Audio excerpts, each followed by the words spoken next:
और आइए अब बात करते हैं उस मुद्दे की जिसने पूरे देश भर में एक बहुत बड़ी बहस छेड़ रखी है। क्या परंपराओं को जो कई मामलों में हानिकारक हैं, चाहे वो जानवरों के लिए हो, इंसानों के लिए हो, उन परंपराओं को पब्लिक प्रेशर में, लोगों के दबाव में शुरू कर दिया जाना चाहिए एक बार फिर, अगर उन पर प्रतिबंध लगा दिया जा चुका है। हम बात कर रहे हैं जल्लीकट्टू की। तमिलनाडु के हाई कोर्ट ने, यानी कि मद्रास हाई कोर्ट ने जल्लीकट्टू पर प्रतिबंध लगाया है। सुप्रीम कोर्ट में यह याचिका लंबित है, लेकिन तमिलनाडु की जनता जल्लीकट्टू को एक बार फिर से शुरू करने पर आमदा है। यहां पर न सिर्फ जानवरों के साथ जुल्म होता है, बल्कि आम आदमी की जिंदगी भी बुरे तरीके से खतरे में होती है। खतरे का यह खेल है, लेकिन इसे परंपराओं की दुहाई देकर शुरू करने की बात कही जाती है, जिसमें जानवरों के साथ इंसान की दौड़ होती है और जानवरों के साथ बड़ा ही गलत व्यवहार किया जाता है। उन्हें इंजेक्शन दिए जाते हैं, उन्हें तमाम तरह की चीजें की जाती है जिनसे वो जानवर भड़क उठें, और उसके बाद ये जानवर जब दौड़ते हैं तो लोग भी उनके साथ दौड़ते हैं और आम इंसान की जिंदगी भी खतरे में होती है। लेकिन इससे क्या एक बार फिर शुरू कर दिया जाना चाहिए? यह विवाद बहुत बड़ा होता जा रहा है।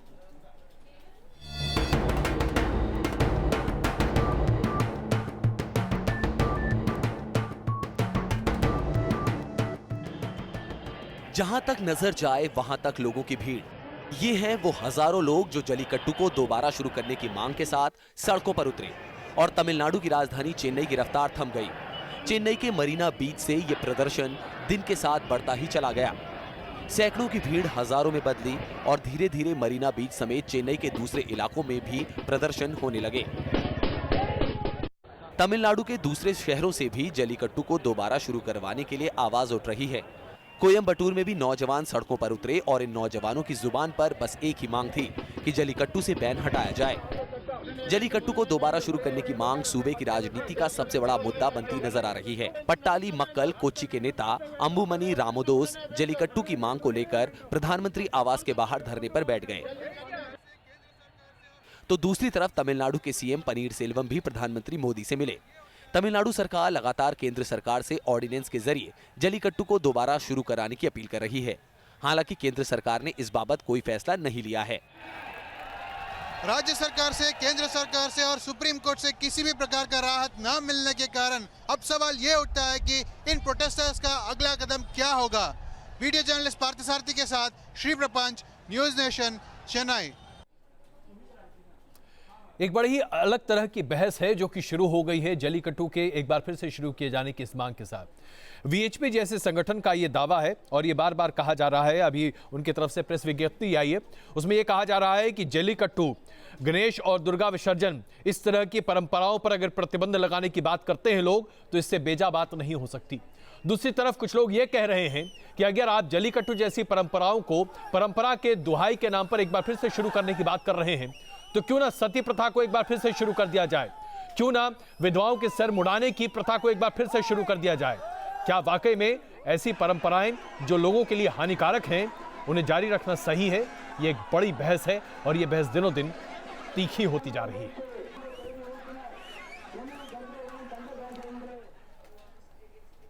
और आइए बात करते हैं कश्मीरी पंडितों की, जिनके घर वापसी की उम्मीद अब वाकई में हकीकत बनने की रास्ते पर है। जम्मू कश्मीर की विधानसभा ने इस प्रस्ताव को पारित किया है कि विस्थापित कश्मीरी पंडितों को कश्मीर घाटी में जगह दी जाए ताकि वो एक बार फिर अपनी जगह वहां बना सके, अपनी जड़ों पर वापस पहुंच सके।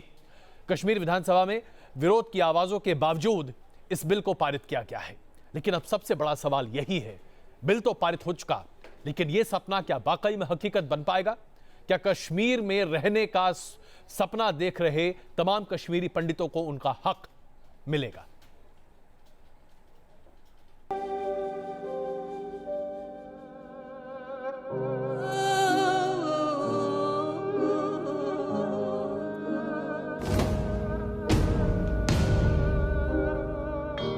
देश के अलग अलग कोनों में इंतजार कर रहे कश्मीरी पंडितों के लिए जम्मू कश्मीर विधानसभा की ये तस्वीर उम्मीद की एक नई किरण बनकर आई। जम्मू कश्मीर विधानसभा में कश्मीरी पंडितों से जुड़ा एक प्रस्ताव पास किया गया। प्रस्ताव में कश्मीरी पंडितों की घाटी में वापसी के लिए जरूरी माहौल और तैयारियां करने पर सहमति बनी। 27 सालों से अपनी धरती से दूर रहने का दर्द सह रहे कश्मीरी पंडितों के लिए ये एक बड़ी खबर है। लेकिन साथ ही एक आशंका भी मुंह बाए खड़ी है। कई पिछले मौकों की तरह इस बार भी ये प्रस्ताव सिर्फ कागजों में सिमट कर ना रह जाए। खासकर बीजेपी के लिए कश्मीरी पंडितों की वापसी एक बड़ी चुनौती है। घाटी में कश्मीरी पंडितों की वापसी बीजेपी का पुराना एजेंडा रहा है। इस बार राज्य में वो सरकार में साझेदार भी हैं। ऐसे में कश्मीरी पंडितों की वापसी बीजेपी की नैतिक और राजनैतिक जिम्मेदारी मानी जा रही है। प्रस्ताव तो पास हो गया, लेकिन कुछ ऐसी आवाजें हैं जो हालात और इरादों को लेकर शक पैदा करती हैं। आपने कितने कश्मीरी पंडितों से आज तक उनकी जो नुमाइंदा तंजीमें हैं जो वाकई चाहते हैं कि कश्मीरी पंडित अपने घरों का जो माहौल घाटी में है उसे देखते हुए बीजेपी के लिए इस चुनौती को पूरा करना आसान नजर नहीं आ रहा। अलगाववादी लगातार सक्रिय हैं, आतंकवादी घटनाएं भी नहीं थम रही हैं। ऐसे में अगर बीजेपी कश्मीरी पंडितों की वापसी चाहती है तो एक फुल प्रूफ प्लान बनाना होगा। कश्मीरी पंडितों को लेकर घाटी में एक लंबे समय से सियासत जारी है, लेकिन 27 साल के बाद आई इस अच्छी खबर ने ये तो तय कर दिया है कि कश्मीरी पंडितों के अच्छे दिन आने वाले हैं। वीडियो जर्नलिस्ट पवन तिवारी के साथ शीरीन, न्यूज नेशन। कश्मीर के बांदीपुरा में आज सुरक्षा बलों के हाथ एक बड़ी कामयाबी लगी। बांदीपुरा में एक एनकाउंटर के दौरान लश्कर का कमांडर अबू मूसा मारा गया। खास बात यह है कि अबू मूसा मुंबई हमलों के मास्टरमाइंड जकीर उर्रहमान लखवी का भतीजा है। मूसा गंदरबल और बांदीपुरा में ऑपरेट करता था और उसका काम उत्तरी कश्मीर में लश्कर के प्रभाव को बढ़ाना था।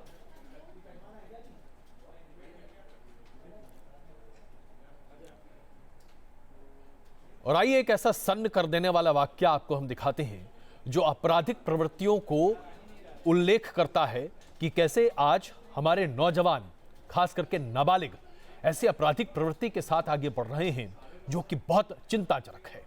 सेकेंडरी स्कूल में पढ़ने वाले नाबालिग लड़के ने एक महिला टीचर को टॉयलेट में बंद कर दिया और उसके बाद दरवाजा खोलने के लिए उसने जो शर्तें रखी वो न सिर्फ नागवारा हैं बल्कि उसके बारे में आप सपने में सोच भी नहीं सकते। जिस तरह की बातें उस लड़के ने की हैं, ये लड़का नाबालिग है लेकिन जिस तरह की इसकी बातें और सोच है ये हम सबों को चिंतित करने के लिए कम नहीं है, क्योंकि अगर नाबालिग इस तरह की सोच रखने लगे तो हमारे समाज का न जाने क्या होगा।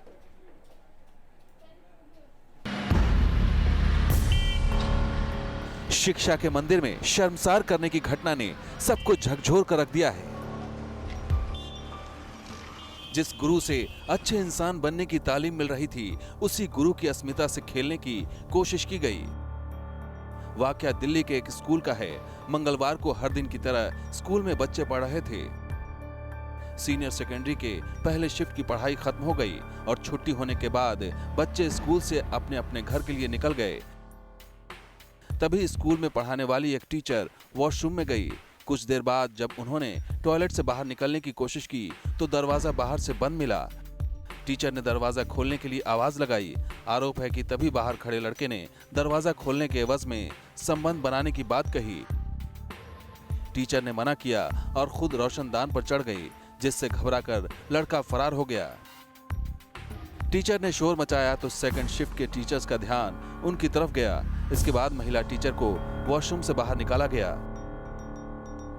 काफी देर वो चिल्लाती रही है, बहुत ज्यादा चिल्लाती।